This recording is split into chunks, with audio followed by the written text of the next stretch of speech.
So the way this looks in practice is as follows. So let's revisit this example. So we have a matrix here is 2 by 2, and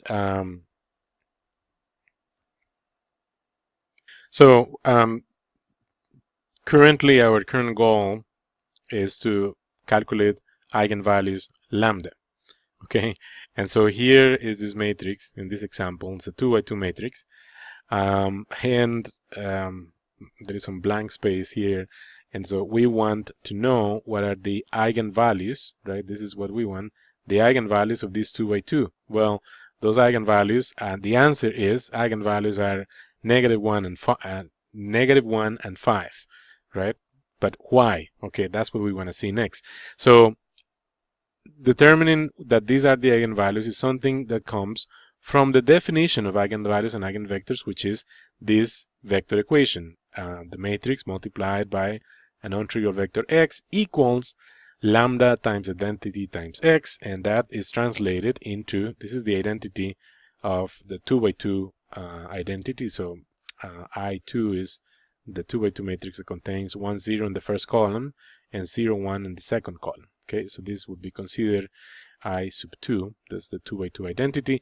So even though we're interested on lambda, for which this vector equation is true, by exploring the null space of A minus lambda I, specifically by making use of the fact that if the matrix is singular, the determinant is 0. So we say, well, consider the determinant of A minus lambda I equal to 0.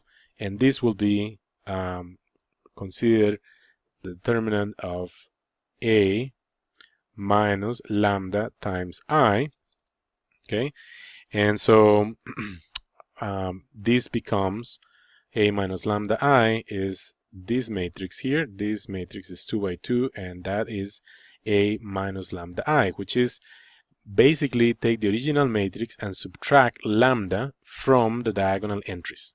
You're still operating with a 2 by 2 matrix. We're subtracting lambda from the diagonal entries, but now this whole thing is a scalar equation, okay? Because the determinant is an operator. Just remember, the determinant is an operator. The input of this operator is a matrix. The output of that operator is a scalar. So we compute the determinant of a matrix, and that is on its own a scalar. And the determinant of this matrix involves multiplying the diagonal entries and subtracting. So here we multiply -1 minus lambda times 5 minus lambda, and subtract 0 times 2, that is 0, right? So we come up with this expression, -1 minus lambda, 5 minus lambda, and so what happens at this step here is that, remember, all these left-hand sides, we carry out, right? We start with 0 equals determinant. We're working our way through the right side of that first expression, right? And now we arrive at the expression 0 equals this product here, right? 0 equals to that product.